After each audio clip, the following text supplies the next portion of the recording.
Millionaire married a homeless woman. Everyone mocked him, but 2 years later, everyone regretted it deeply. But before we continue with this story, don't forget to subscribe and comment below from where are you watching from today.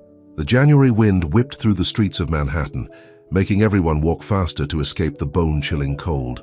Lucas Reed pulled his designer coat tighter around his shoulders as he rushed to another important meeting. At 42, he was one of the most powerful real estate developers in New York, and he never had time to waste. His phone buzzed again, another message from his assistant about the Thompson deal. Lucas barely looked up from his screen as he walked through Central Park, taking his usual shortcut. That's when he saw her. A young woman sat alone on a bench, shivering in clothes that weren't nearly warm enough for winter. Something about her caught his eye. Maybe it was the way she held herself, head high despite her circumstances. Or maybe it was how she was reading a worn business magazine, completely focused despite the cold. Lucas stopped walking.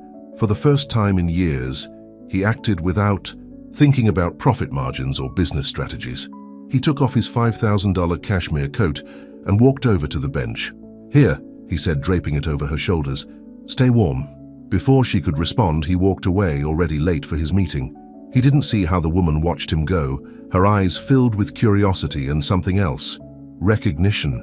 Back in his office at Reed Enterprises, Lucas dove into work, forgetting about the morning's incident. His assistant, Martha, rushed in with coffee and a stack of papers.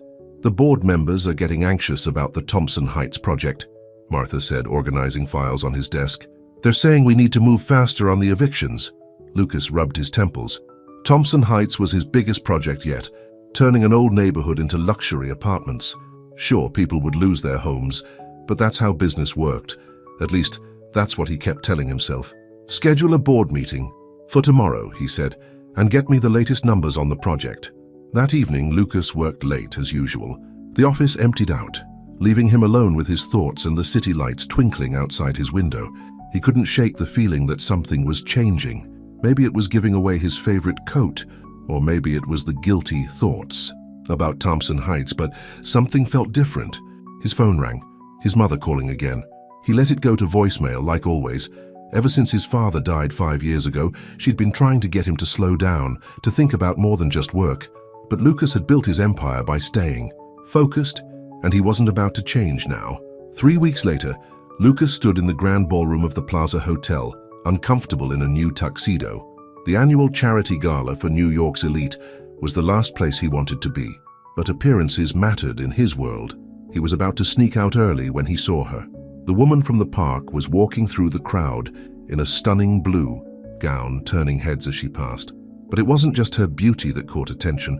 She moved with the confidence of someone who belonged in this world of wealth and power. "Impossible," Lucas muttered, making his way toward her. She saw him coming and smiled, holding up a familiar coat. "I believe this belongs to you, Mr. Reed," she said. "Though I must say it's been very useful these past few weeks." Lucas stared at her, confused. "Who are you?" "Elena Sinclair," she said, extending her hand. "And I think we need to talk." Over champagne in a quiet corner of the ballroom, Elena told him everything. She wasn't really homeless. She was the heir to the Sinclair publishing fortune. After her parents died 2 years ago, leaving her their entire empire, she'd started questioning everything about her privileged life. "I wanted to understand how the other half lives," she explained. "Not just with charity events and donation checks, but really understand. So I left everything behind for 6 months. No money, no connections, nothing but what I could carry." Lucas listened, fascinated despite himself. Why would anyone choose to live like that? Elena's eyes met. His challenging. Because sometimes we need to lose everything to see what really matters. As the evening went on, Lucas found himself opening up to her in a way he hadn't with anyone in years. He told her about growing up poor, about watching his father work 3 jobs and still struggle to pay rent, about promising himself he'd never be powerless again. "And now?" Eleanor asked softly. "With all your success, do you feel powerful?" Lucas didn't answer, but the question stayed with him long after the gala ended. That night, for the first time in years, he called his mother. The next morning, Lucas couldn't focus on work. He kept thinking about Elena's words, about her crazy experiment living on the streets.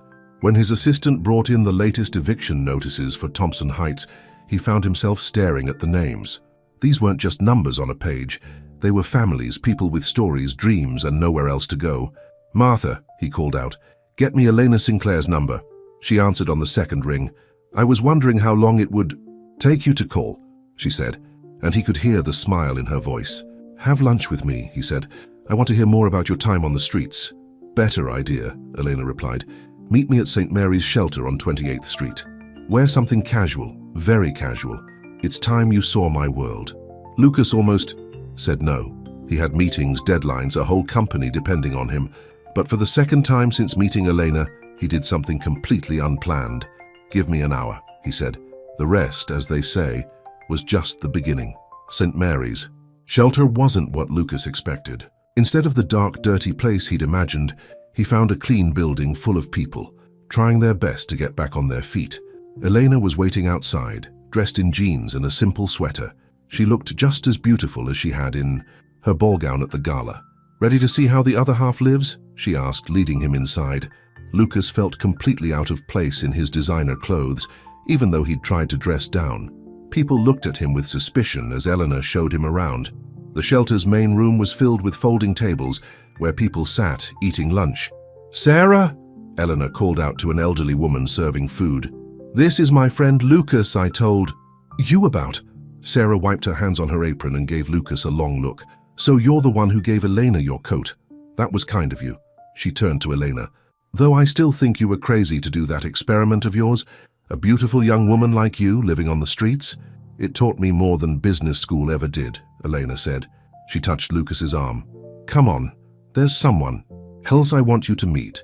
In a corner of the room, a young mother sat with two small children. Her face lit up when she saw Elena. "Miss Elena, the kids miss you reading to them. Maria was one of the first people who helped me when I started my experiment," Eleanor explained to Lucas. "She shared her food with me even though she barely had enough for herself and her children." Lucas watched as Elena sat down with the family, pulling out a book to read to the kids. Something strange was happening in his chest, a feeling he hadn't experienced in years. "Your friend there," Sarah said, coming to stand beside him. "She's special. When she first came here, we all thought she was just another rich person trying to make themselves feel good by helping the poor. But she lived it, really lived it, changed her whole way of thinking." Lucas thought about the Thompson Heights project, about all the families like Maria's who would be thrown out of their homes. "Sometimes change is necessary for progress," he said, but the words felt hollow. "Progress for who?" Sarah asked sharply.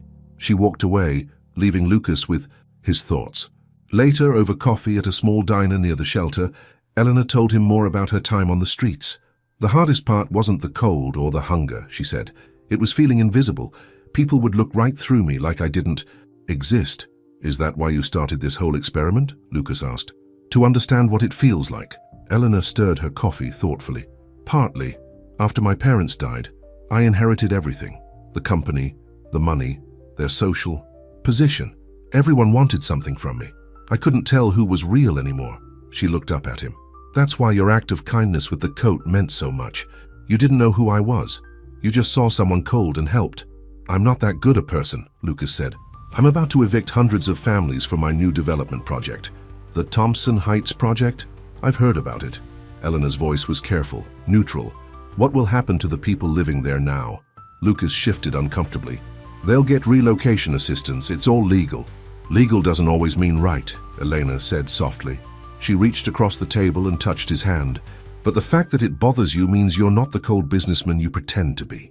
That evening, Lucas couldn't concentrate on work. He kept thinking about Maria and her children, about all the families in Thompson Heights. He pulled up the project plans on his computer, looking at them with new eyes. His phone buzzed, a text from Elena. "Thank you for today. Dinner tomorrow." Lucas smiled, typing back a quick yes. Then he turned back to his computer and started making notes. Maybe there was a way to modify the project, to include affordable housing units. It would cut into the profits, but his office door opened and his business partner, Richard Stone, walked in. "Lucas, the board's getting restless about Thompson Heights. We need to start the evictions next week." "Wait," Lucas said. "I've been thinking, what if we modified the plans?" Richard stared at him. "Modified?" "Lucas, we've spent months on this. What's gotten into you lately?" "Nothing," Lucas said quickly. "Just exploring all our options." After Richard left, Lucas sat in his darkening office thinking about Elena. She'd shown him a different world today, and he couldn't unsee it. His phone buzzed again. Another text from Elena, this time with a picture. She was back at the shelter, reading to Maria's kids. "They asked about you," the message said. "Sarah says you're welcome back anytime." Lucas looked at the picture for a long time. Then he pulled up the Thompson Heights plans again and started working. He worked through the night, sketching out a new vision, one that might satisfy both his investors and his conscience. The next morning, Martha found him asleep at his desk, surrounded by papers. "Mr. Reed, are you okay?" Lucas sat up, his neck stiff. "Martha, cancel my morning meetings and get me everything we have on mixed-income housing developments." "Mixed income?" Martha looked confused. "But the board works for me," Lucas said firmly. "And it's time for some changes around here." That evening, Lucas picked Elena up for dinner. She answered her door wearing a simple black dress, her hair loose around her shoulders. "You look tired," she said, touching his cheek gently. "I've been working on something," he said, "and I need your help." Over dinner at a quiet restaurant, Lucas showed Elena his new plans for Thompson Heights. "It's rough," he said, "but I think we can make it work. Mixed-income housing, community spaces, even a daycare center. The profits will be lower, but—" Eleanor's eyes filled with tears. "Lucas," she whispered, "this is amazing. I'm going to need your help convincing the board," he said. "They trust the Sinclair name, and you understand both worlds better than anyone." Elena reached across the table and took his hand. "I knew there was a good man under that expensive suit," she said softly.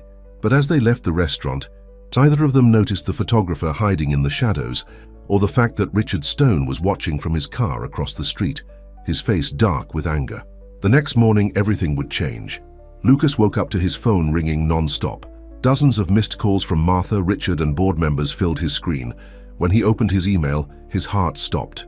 There on the front page of the Business Daily was a photo of him and Elena at dinner, with the headline, "Reed Enterprises CEO falls for homeless woman scam." The article was brutal. It exposed Elena's experiment, twisting it to make her look like a con artist who had tricked her way into high society.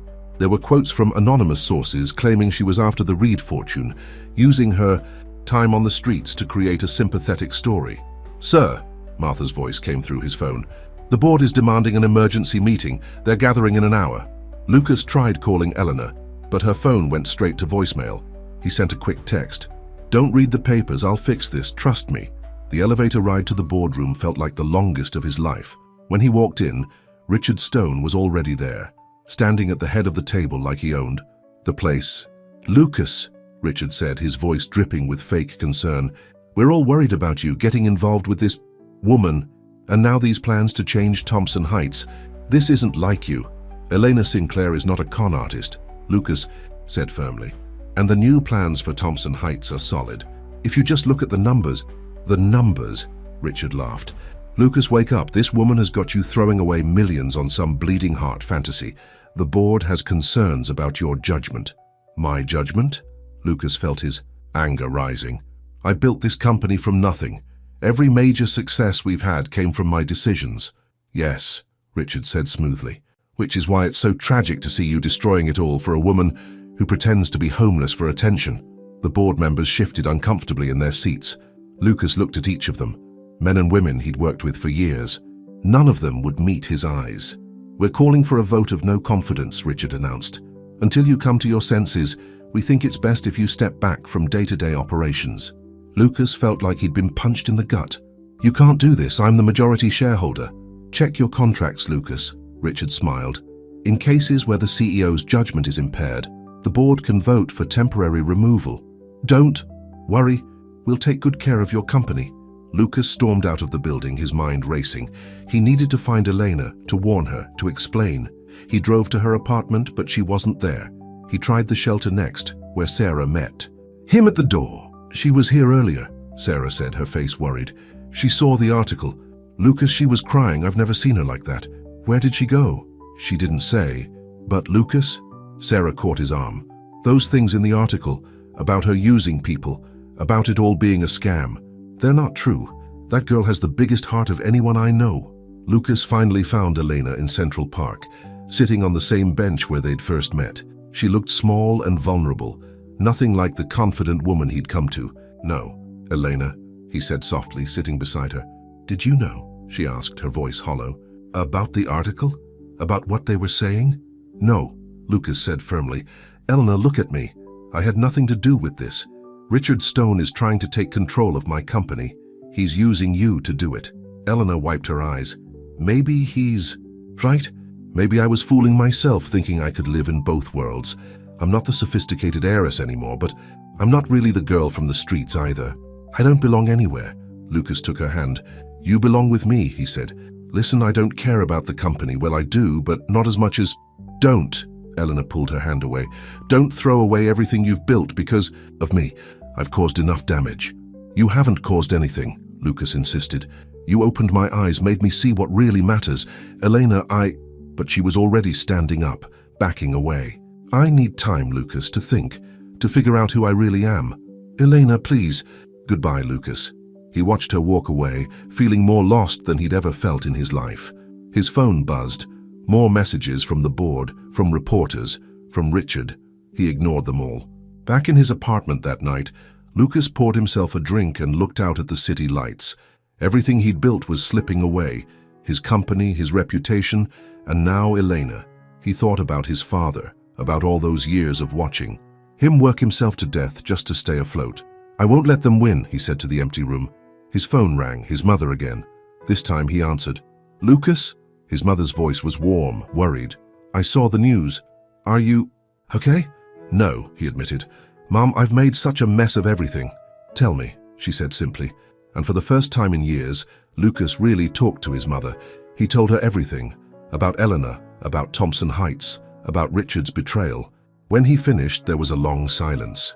You know, his mother finally said, your father would be proud of you right now. Lucas almost choked on his drink. Proud? Mom, I'm losing everything. No, she said firmly. You're finally finding yourself. Your father always said money wasn't worth much if you lost your soul making it. Sounds like this, Elena, helped you remember that. It doesn't matter now, Lucas said bitterly. She's gone. Then fight for her, his mother said. Fight for what you believe in. That's what your father would do. After hanging up, Lucas sat down at his computer. He had contracts to review, lawyers to call, and a plan to make. Richard Stone might think he'd won, but he didn't know who he was dealing with. And somewhere in the city, Elena sat in her own apartment, looking at a photo on her phone. Lucas giving out food at the shelter, his sleeves rolled up, laughing with Maria's kids. A tear fell on the screen as she whispered, I'm sorry. But this wasn't the end of their story, not by a long shot. Lucas spent the next week working from his home office, ignoring Richard's calls and plotting his next move.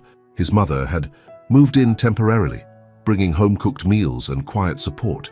She was in the kitchen now, making her famous chicken soup, while Lucas pored over company documents. Martha, he said into his phone, I need everything you can find on Richard Stone's dealings for the past 5 years. Every contract, every meeting, every penny that moved through his department. Already on it, sir, Martha replied. She had stayed loyal, secretly passing him information from inside the company. And, sir, Miss Sinclair was spotted at the shelter. Again yesterday. Lucas's heart tightened. How did she look? Sad, sir. Sarah said she's been there every day, working harder than ever with the residents. After hanging up, Lucas walked to the kitchen. His mother was humming as she stirred the soup, just like she used to when he was a kid. You're thinking about her again, his mother said, not looking up from the pot. I can tell by your face. I need to focus on saving the company, right? Now, Lucas said, but his voice lacked conviction. The company or the people in Thompson Heights? Lucas sighed. Both. Mom, Richard's going to destroy everything. The new plans, the affordable housing, all of it. He's already started sending out eviction notices. His mother turned to face him. Then what are you going to do about it? Before Lucas could answer, his phone rang. It was his lawyer, Jack Peterson. Lucas, Jack said, I found something. You need to see this right away. An hour later, Lucas sat in Jack's office, staring at a stack of documents. What they revealed made his blood boil. Richard's been embezzling? Lucas could hardly believe it. For how long? At least 3 years, Jack said. He's been skimming money from every major project, hiding it in offshore accounts. But that's not all. The Thompson Heights project? He's been buying up properties through shell companies, planning to flip them once the development drives up prices. He's making millions on the side while throwing families out of their homes. Lucas felt a cold anger settle over him. Can we prove it? Every penny, Jack smiled. He got sloppy, thinking no one would look too closely at his department. The question is, what do you want to do with this information? Lucas thought about Eleanor, about Maria and her children, about all the families in Thompson Heights. I want to stop him, he said. But not just that, I want to make things right. Back at home, Lucas found his mother talking to someone in the living room. His heart stopped when he saw who it was. Elena stood up when he entered, her eyes red from crying. "Your mother called me," she said softly. "She said I should hear your side of the story." Lucas's mother quietly slipped out of the room, leaving them alone. "Eleanor," Lucas started, but she held up her hand. "Let me go first," she said. "I've been doing a lot of thinking this past week about who I am, about what I really want." She took a deep breath. "I was scared, Lucas, scared of feeling too much, of losing myself in your world like I lost myself in my parents' world. But being away from you, it hurt more than any night I spent on the streets." Lucas crossed the room in 3 strides and took her hands in his. "I found proof," he said urgently, "about Richard, about what he's been doing. Elena, he's been stealing from the company, profiting off people's misery. Help me stop him. Help me make this right." Elena squeezed his hands. "What do you need me to do?" The next morning, Lucas walked into Reed Enterprises for the first time in a week. The security guard tried to stop him, but Lucas held up a piece of paper. "Court order," he said calmly. "I'm still the majority shareholder, and I'm calling an emergency board meeting. Now." In the boardroom, Richard Stone sat at the head of the table, looking smug. "Lucas," he said smoothly, "this is highly irregular. The board has already voted." "The board voted based on lies," Lucas interrupted. He started passing out folders. "Everything you need to know is in here. The fraud, the embezzlement, the secret property deals. It's all there." The board members started flipping through the documents, their faces growing pale. "This is ridiculous," Richard sputtered. "You can't prove—" "Actually, he can." Everyone turned to see Elena walking into the room, followed by 2 FBI agents. "Eleanor Sinclair," she said, addressing the board. "And yes, I did live on the streets by choice. I did it to understand how the other half lives, to see what really happens to people when men like Richard Stone decide their lives are worth less than his profit margins. Miss Sinclair has been working with us for months," one of the FBI agents said, "tracking Mr. Stone's illegal activities through her connections in the housing market." Richard lunged for the door, but the second agent caught him. "Richard, Stone, you're under arrest for fraud, embezzlement, and conspiracy." As Richard was led away in handcuffs, Lucas turned to the board. "I'm reinstating the original Thompson Heights plans, the new ones, with mixed-income housing and community spaces. Anyone who doesn't like it is free to resign." Nobody moved. Later that evening, Lucas and Elena stood in front of St. Mary's shelter. They had just finished telling Sarah and the residents about Richard's arrest and the new plans for Thompson Heights. "So nobody has to leave?" Maria asked, holding her children close. "Not only that," Eleanor smiled, "but there will be more affordable units, better facilities, even a daycare center. Right, Lucas?" Lucas nodded, watching the hope dawn on people's faces. "It's not charity," he said. "It's just good business. The kind that helps everyone, not just the people at the top." Eleanor slipped her hand into his. "Speaking of business," she said, "I've been thinking about my parents' company. Maybe it's time for Sinclair Publishing to start telling different kinds of stories. Stories about people like Maria, about communities coming together." Lucas pulled her close. "I think that's a wonderful idea." As they walked through the city that night, Eleanor stopped at their bench in Central Park. "You know," she said, "I never did give you back your coat." Lucas laughed. "Keep it. It looks better on you anyway." But Elena was already shrugging off the coat. She draped it over both their shoulders as they sat on the bench, sharing its warmth just like they now shared their lives. "What happens now?" she asked, laying her head on his shoulder. Lucas kissed her hair softly. "Now? Now we build something new. Together." 3 months after Richard's arrest, the Thompson Heights project was in full swing. The old buildings were being renovated instead of torn down, and the community center was already taking shape. Lucas stood at the construction site, watching workers install new windows in what would soon be the daycare center. "Mr. Reed," Maria called out, walking over with her children. She worked at the site office now, helping coordinate with the residents. "The community meeting is about to start." Lucas checked his watch. These weekly meetings had been Elena's idea, giving the residents a voice in every step of the renovation process. At first, Some of his board members thought it was a waste of time. Now they couldn't deny that the project was running smoother than any in the company's history. In the makeshift meeting room, Elena was already setting up chairs. She'd thrown herself into the project completely, using her publishing connections to document the transformation of Thompson Heights. The story had caught national attention, making Lucas's company a model for responsible development. Before we start, Elena announced to the gathered residents, I have some exciting news. The daycare center will be ready next month, ahead of schedule, and thanks to a grant from the Sinclair Foundation, all resident families will receive free childcare for the first year. The room erupted in applause. Lucas watched Elena as she smiled, her eyes shining with purpose. She'd found her calling, using her family's resources to make real change in people's lives. After the meeting, Lucas and Elena walked through the neighborhood. Construction dust filled the air, but so did hope. Residents waved from their windows, children played in the newly installed playground, and elderly couples sat on their restored front porches. Remember when you thought progress meant tearing all this down? Elena teased, squeezing his hand. Lucas shook his head. I was so wrong. What we're doing here, this is real progress. They reached Lucas's mother's house, where she'd insisted on hosting a dinner. Since moving back to the city to help Lucas during the crisis with Richard, she'd become the heart of the Thompson Heights community, organizing weekly dinners and looking after the neighborhood children. There's my favorite couple, she called. From the kitchen, the house smelled like her famous pot roast. Elena dear, can you help me with the salad? Lucas watched as Elena joined his mother in the kitchen, their easy laughter filling the house. It felt right, like pieces of his life finally fitting together.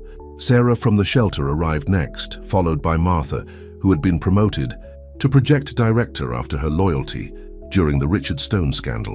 One by one, the house filled with the people who had become their extended family. Over dinner, conversation flowed freely. Maria's daughter proudly showed off her school project, while her son announced he'd made the baseball team. Sarah shared news about 2 shelter residents who'd found jobs at the Thompson Heights construction site. Lucas, his mother said during a lull in conversation, don't you have some news to share? Lucas cleared his throat, suddenly nervous. Actually, yes, the board met this morning. We're expanding the Thompson Heights model to 3 more neighborhoods in the city. Cheers erupted around the table, but Lucas wasn't finished. He turned to Elena. And that's not all, he said, taking her hand. Elena, these past few months have shown me what really matters in life. Love, community, doing what's right, even when it's hard. He slid from his chair onto one knee, pulling out a small velvet box. You changed my life that cold morning in the park. Will you marry me? Eleanor's eyes filled with tears as she looked at the ring, a simple, elegant design that perfectly matched her understated style. Yes, she whispered. Yes, as their friends and family celebrated around them. Lucas held Elena close. I have one condition, though, she said, her eyes twinkling. Anything. We get married right here in Thompson Heights, in the community center, once it's finished. With all our neighbors. Lucas looked around at the joyful faces surrounding them. Maria and her children, Sarah from the shelter, his mother wiping happy tears, Martha raising a toast. This was his family now, his community. I wouldn't have it any other way. Later, that night, they took a walk to their bench in Central Park. The spring air was warm, full of promise. I've been thinking, Eleanor said, snuggling into Lucas's side, about expanding the documentation project, not just Thompson Heights, but similar communities across the country, showing how development can lift people up instead of pushing them out. Sinclair Publishing taking on social justice? Lucas smiled. Your parents would be surprised. They'd be proud, Elena said softly, just like your dad would be proud of you. Lucas thought about how far they'd come, from that first act of kindness with a coat to changing the way business was done in New York City. We make a good team, he said. The best, Elena agreed, kissing him softly. As they walked home hand in hand, Lucas thought about the future. The wedding would be just the beginning. They had more neighborhoods to transform, more lives to touch, more love to share. And it all started with a coat on a cold morning in the park. The Thompson Heights Community Center sparkled in the summer sun. Workers were putting the finishing touches on the building that would host Lucas and Elena's wedding in just 2 weeks. Elena stood in what would be the main hall, directing volunteers who were testing different chair arrangements. No, she said kindly to Maria's teenagers who were helping after school. Remember, we need wider aisles for Mrs. Johnson's wheelchair. Lucas's mother appeared with a stack of fabric samples. Elena, dear, are you sure you don't want the ceremony at the Plaza Hotel? We could still change the plans. This is perfect, Elena said firmly. This center represents everything Lucas and I believe in now. We're better to start our new life together. Just then, Lucas burst through the doors, his face serious. Eleanor, we need to talk. In his office upstairs, the one he'd insisted on having in the community center instead of the corporate building downtown, Lucas showed Eleanor the morning paper. The headline read, "Richard Stone speaks from prison. Reed Sinclair wedding a publicity stunt." Elena's hands shook as she read the article. Richard had given an interview claiming that their entire relationship, from Elena's time on the streets to the Thompson Heights project, was all an elaborate scheme to boost their public image. "He's trying to hurt us one last time," Lucas said, pacing the room. "The media's going crazy with it. Our investors are calling, worried about the company's reputation." Eleanor sat down heavily in a chair. Maybe we should postpone the wedding until this blows over." "No." Lucas knelt in front of her, taking her hands in his. "That's exactly what Richard wants. To make us doubt ourselves. Doubt what we've built here." A knock at the door interrupted them. It was Sarah from the shelter, followed by a crowd of Thompson Heights residents. "Sorry to barge in," Sarah said, not looking sorry at all. "But word travels fast around here. We all saw the article." An elderly resident, Mr. Chen, stepped forward. "And we have something to say about it." One by one, the residents shared their stories. How Elena had worked alongside them in the shelter, long before she met Lucas. How Lucas had fought to save their homes when it would have been easier and more profitable to tear everything down. The real changes they'd seen in their community, the hope they'd found. Maria's daughter tugged at Elena's sleeve. "Miss Elena, can I still be your flower girl? I've been practicing my walking." Elena hugged the little girl, tears in her eyes. "Of course you can, sweetheart. Nothing's changed." Lucas's mother appeared at the door. "Well, if we're going to prove Richard Stone wrong, we better make this the best wedding this neighborhood has ever seen. Who's with me?" The room erupted in cheers and offers to help. Mrs. Rodriguez would make her famous empanadas. The Chen family would handle decorations. The shelter residents would set up a donation station for guests who wanted to contribute to the community fund instead of giving wedding gifts. Later that evening, Lucas and Elena sat on their bench in Central Park, sharing a hot dog from their favorite vendor. "Some wedding planner called today," Lucas said. "Wanted to know if we'd reconsider having the ceremony at the plaza. Offered us a huge discount. Said it would be better for our image." Elena laughed. "What did you tell her?" "I told her our image is just fine where it is. In fact," Lucas pulled out his phone and showed her some emails. 3 more cities have contacted us about implementing the Thompson Heights model in their communities. They want us to consult on their development projects." "Us?" Elena raised an eyebrow. "Of course, us. You're the heart of this operation." "Elena, your experience, your compassion, that's what makes our approach work." Elena leaned her head on his shoulder. "You know what I was thinking about today? That first morning when you gave me your coat, did you ever imagine we'd end up here?" Lucas smiled. "Not in my wildest dreams, but I wouldn't change a thing." Just then, Lucas's phone buzzed. It was Martha, still working late at the office. "Sir, you need to see this. Richard Stone's cellmate just came forward with some interesting information about those offshore accounts." Lucas listened intently, his expression growing serious. When he hung up, Elena was watching him worriedly. "What is it? More trouble?" "Actually," Lucas said slowly, "it might be just the opposite. Martha found proof that Richard was working with someone else, someone inside the company who helped him hide the money. Who?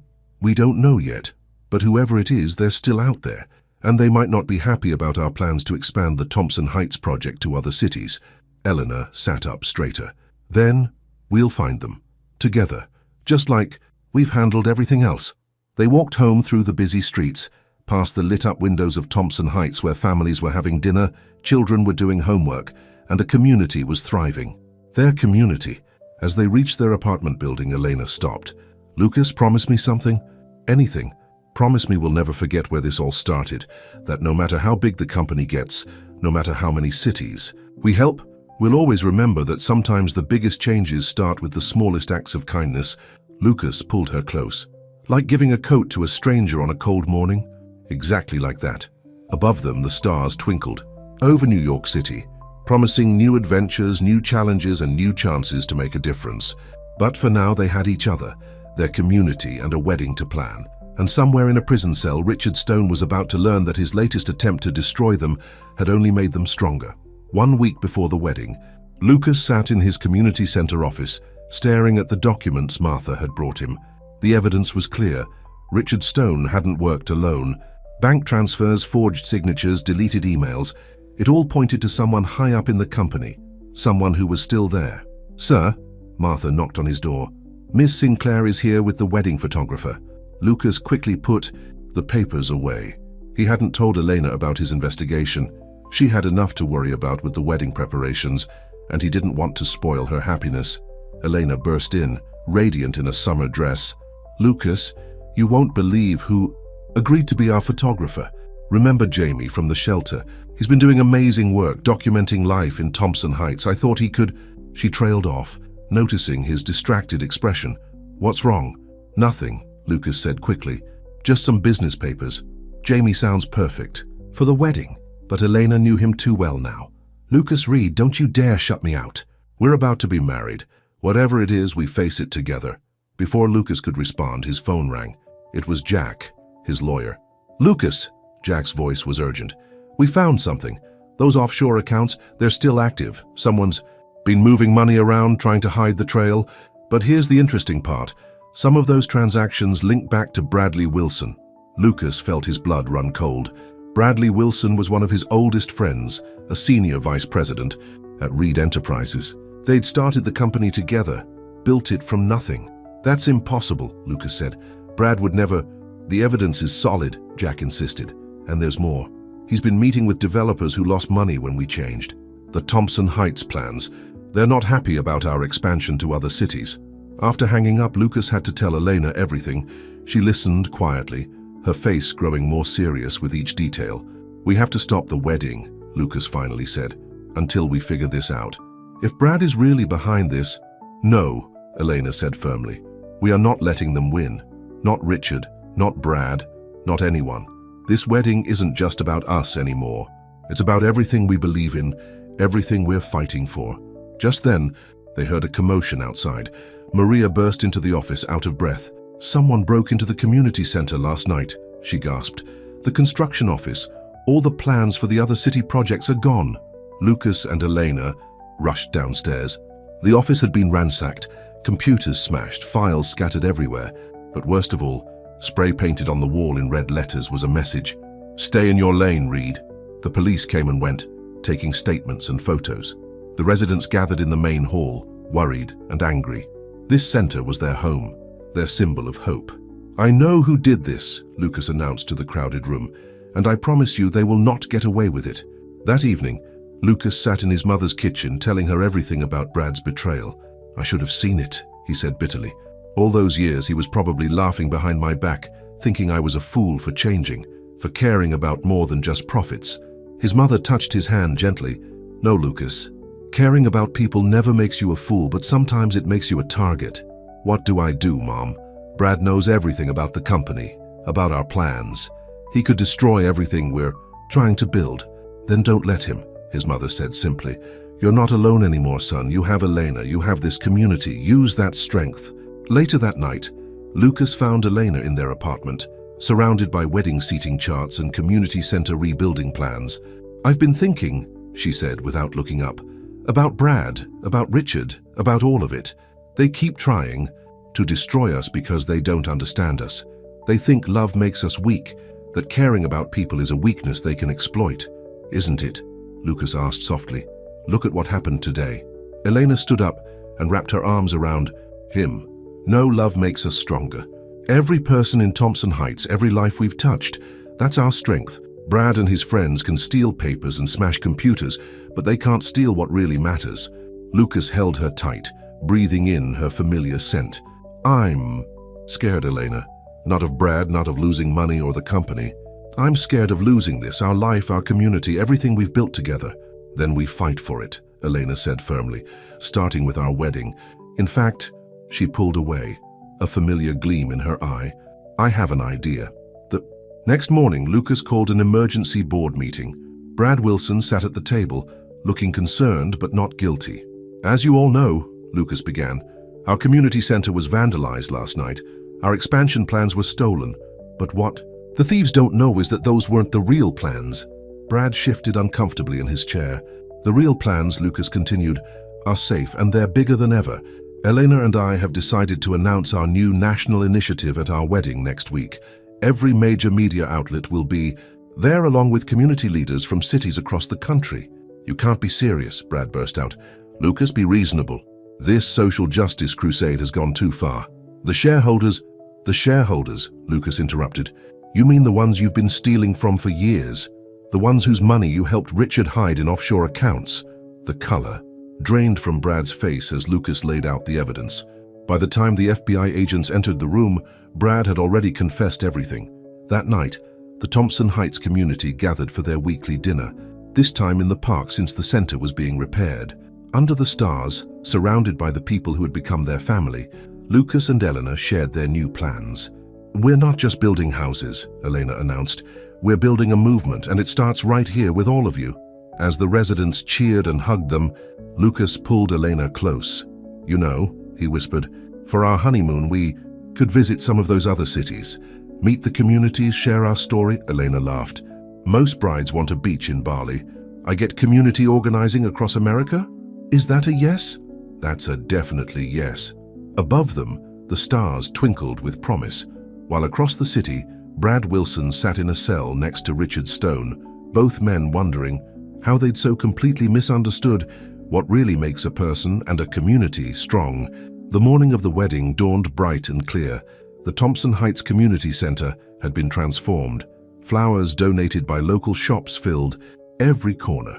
White chairs lined the main hall, with a wide aisle for Mrs. Johnson's wheelchair, just as Elena had insisted. The residents had outdone themselves, turning their shared space into something magical. In one of the upstairs offices, now converted into a bridal room, Elena sat at the window watching the guests arrive. News vans lined the street. Their wedding had become a symbol of something bigger than themselves. Community leaders from across the country mingled with Thompson Heights residents. Corporate executives chatted with shelter volunteers. "Nervous?" Elena's old friend Sarah asked, adjusting the simple white dress they'd found at a local boutique. "Not about marrying Lucas," Elena smiled, "but all those cameras out there. I hope our message comes through, that this isn't just a wedding. It's proof that love can change things." There was a knock at the door. Maria's daughter peeked in, already wearing her flower girl dress. "Miss Elena, everyone's here and you look like a princess." Elena hugged the little girl. "Thank you, sweetheart. Is your mom ready with the surprise?" Maria herself appeared in the doorway, grinning. "Everything's set. Lucas won't know what hit him." Meanwhile, in his own makeshift dressing room, Lucas struggled with his tie. His mother walked in, immediately taking over the task. "I've been thinking about your father today," she said softly. "He would have loved all this. Not the cameras and publicity, but the community you and Elena have built." "I still can't believe how much has changed," Lucas said. "A year ago, I was all about profits and power. Now look at me, getting married in a community center with half my guests from the local shelter. Looking pretty good for a reformed corporate shark," a voice said from the door.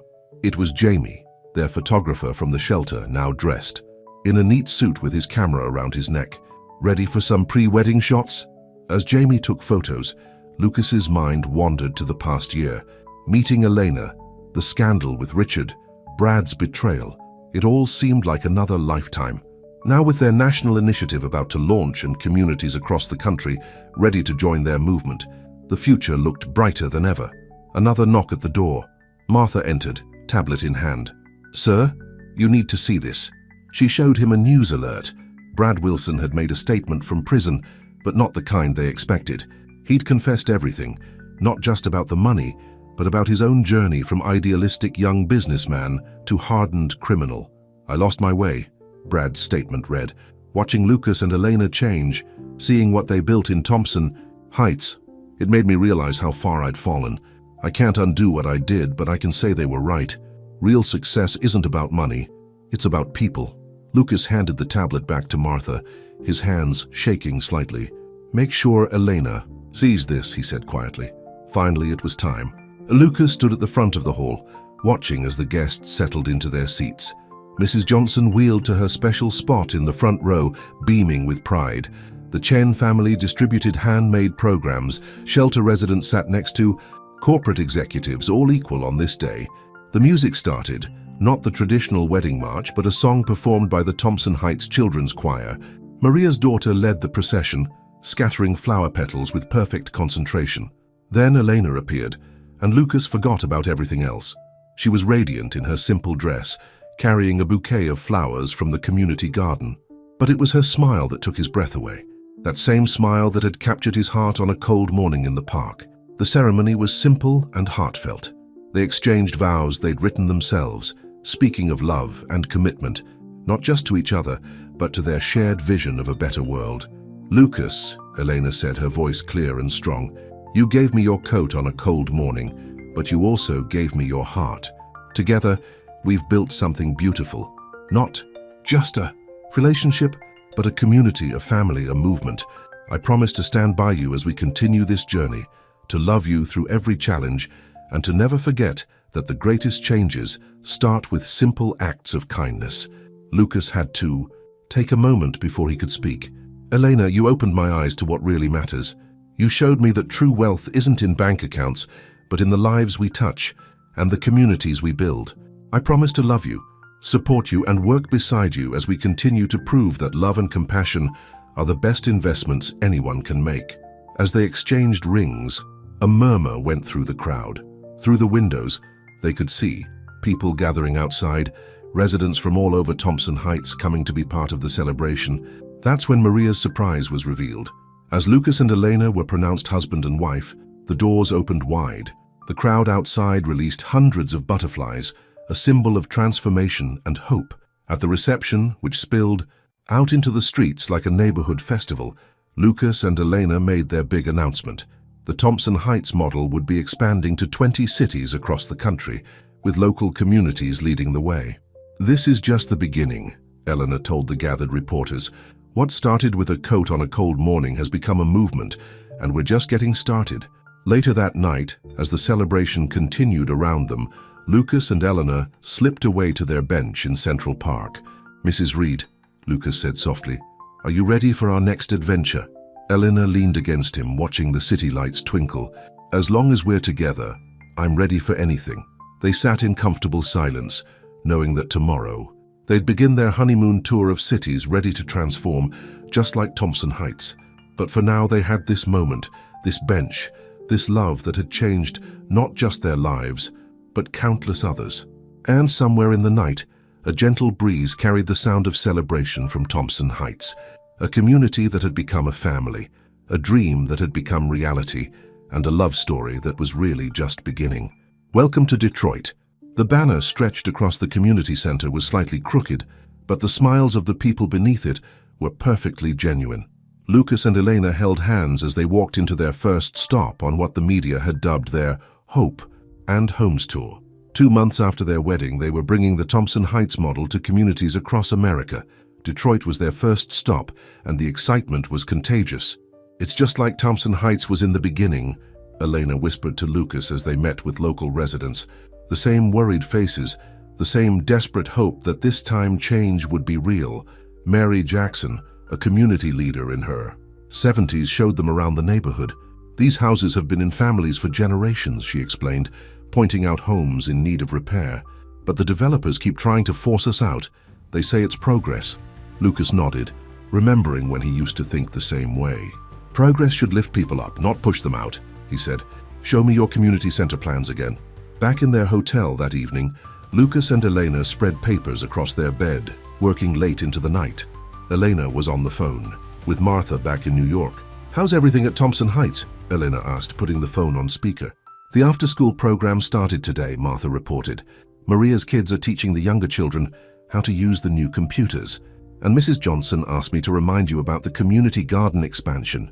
Lucas smiled, remembering how their wedding day butterflies had inspired a whole butterfly garden section in the Thompson Heights community space. "And the other cities?" he asked. "Are they still on board?" "Chicago and Los Angeles are ready whenever you are," Martha said. "But there's something else you should know. Some of the old guard developers are forming a coalition against us. They're calling it Traditional Development Alliance. They're not happy about the Thompson Heights model spreading. Elena squeezed Lucas's hand. We knew there would be resistance. How many times did you tell me that changing the system wouldn't be easy? Speaking of resistance, Martha continued, Richard Stone and Brad Wilson are being sentenced next week. Their lawyers reached out. They both want to make statements about the company. Lucas tensed, but Elena just laughed. Let them talk. The best answer to criticism is success. And speaking of success, she pulled out her tablet, showing Lucas the latest photos from Thompson Heights. The community was thriving, with new businesses opening in renovated storefronts and families enjoying the expanded park spaces. The next morning, they met with Detroit City Council. Lucas presented their plans while Eleanor shared the Thompson Heights story, but it was Mary Jackson who made the most powerful statement. I've lived here 70 years, she said, her voice strong despite her age. Watched developers come and go, each one promising to make things better. But Mr. and Mrs. Reed are different. They don't just talk about community, they live it. I've seen what they did in New York. We want that here. After the meeting, a young reporter caught up with them. Mrs. Reed, there are rumors that you're expecting. Any comment? Eleanor faltered for just a moment, her hand unconsciously touching her stomach. Lucas stepped in smoothly. We're expecting great things for Detroit, he said, leading Elena away. In their car, Elena turned to him. I was going to tell you tonight. I wanted to be sure first. Lucas stared at her. You mean we're... Eleanor nodded, tears in her eyes. I found out yesterday we're going to have a baby. Lucas pulled her into his arms right there in the back of the car. Their driver pretended not to notice, but he was smiling too. Are you happy? Elena asked softly. Happy? Elena, this is everything. Our baby will grow up surrounded by community, by love, by people who care about more than just money and power. He or she will have quite a story to tell, Elena smiled, about how their parents met because of a coat on a cold morning. That evening, they hosted a community dinner in Detroit, just like they used to do in Thompson Heights. Mary Jackson brought her famous sweet potato pie. Local families shared their stories, their hopes, their fears. I have an announcement to make, Elena said, standing up. The room fell silent. Lucas and I aren't just bringing new homes and businesses to Detroit, we're bringing new life. Our baby will be born while we're working with your community, making it part of our extended family. The room erupted in cheers. Mary Jackson hugged Elena, tears streaming down her face. A community baby, she declared. That's good luck. Later that night, Elena called Sarah back at the shelter in New York to share their news. A baby, Sarah exclaimed. Oh, honey, that shelter nursery we've been talking about. Now we definitely have to build it.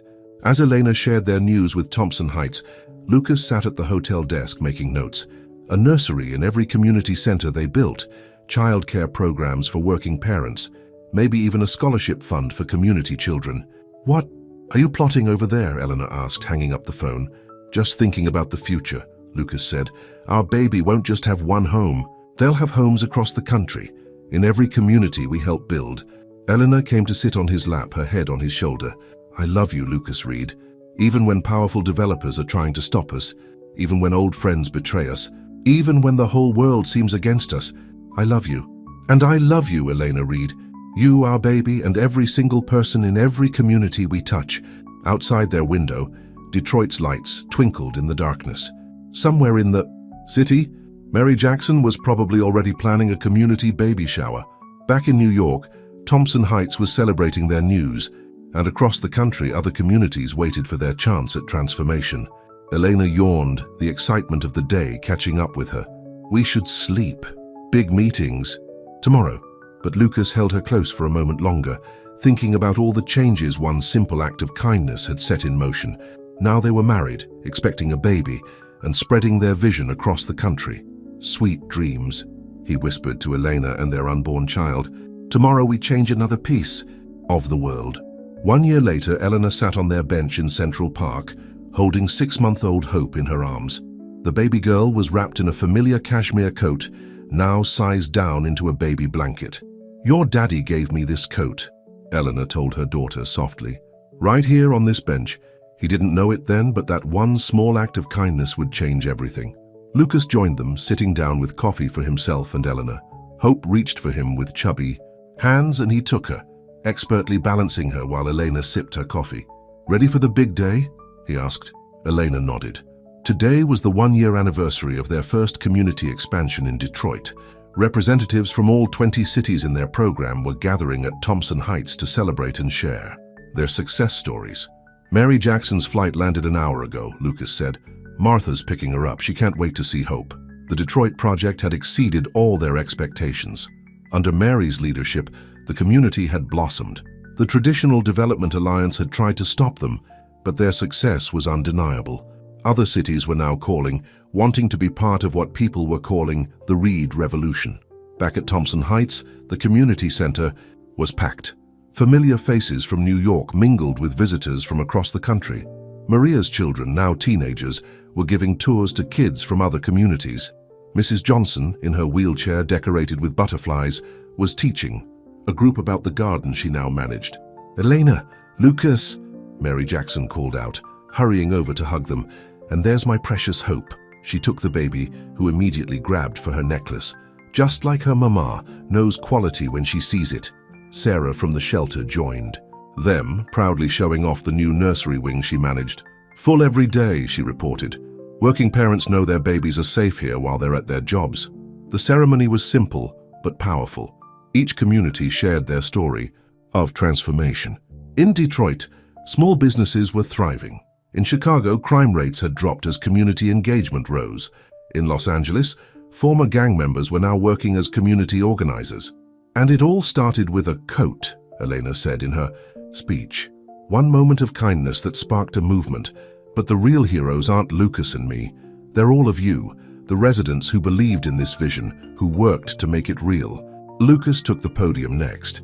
"When I gave Elena my coat that morning, I was a different person. I thought success meant profits, power, pushing people aside in the name of progress.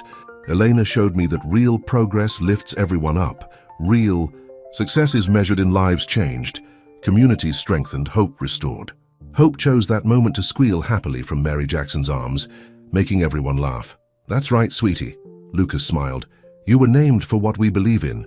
Hope for a better way of doing business. Hope for communities that support each other. Hope for a future where kindness matters more than power." After the ceremony, as people mingled and celebrated, Lucas and Eleanor slipped away to their office. The walls were covered with photos. Their wedding, Hope's birth, communities across the country. On Elena's desk sat a framed news article. "Richard Stone and Bradley Wilson launch prison reform program." "They're actually doing good work," Elena mused, touching the frame. "Helping former inmates rebuild their lives through community service." "People can change," Lucas said. "We're living proof of that." Martha knocked on their door. "Sorry to interrupt, but you have a call from the governor's office. They want to make the Thompson Heights model state law. All new developments would have to include affordable housing and community spaces." Elena hugged Lucas. "Hear that, Hope?" she called to their daughter, who was now fascinated by the butterflies outside their window. "Your daddy's coat just changed state law." That evening, they hosted a huge community dinner in the park. Tables stretched for blocks as residents from all 20 cities shared food, stories, and dreams. Hope was passed from arm to arm, showered with love from her extended family. Lucas's mother, now running the Thompson Heights Senior Program, raised her glass. "To my son and daughter-in-law who showed us that business can have a heart. To my granddaughter who will grow up knowing that kindness is the greatest success. And to all of you who made this dream real." As the sun set, Lucas, Elena, and Hope returned to their bench in Central Park. The baby was sleeping peacefully, still wrapped in her coat blanket. "Sometimes I wonder," Elena said softly, "what would have happened if you hadn't given me your coat that day?" Lucas pulled them both close. "I think we would have found each other anyway. Some things are meant to be. Like us, like hope, like everything we've built together." They sat there as the stars came out, a family born from an act of kindness. Around them, the city hummed with life. In Thompson Heights, the celebration continued. Across the country, their communities were thriving, and somewhere someone else was making the choice to be kind, starting their own ripple of change. "Ready to go home?" Lucas asked. Eleanor smiled. "We are home. Wherever we're together, wherever we're helping others, that's home." Hope stirred in her sleep, clutching her coat blanket. Above them, a butterfly danced in the evening breeze, a reminder that the smallest things can lead to the biggest. changes. And so their story came full circle, back to a bench in Central Park where it all began. But it wasn't really an ending. It was a beginning for hope, for their communities, and for everyone who believed that love, kindness, and compassion could change the world. The end.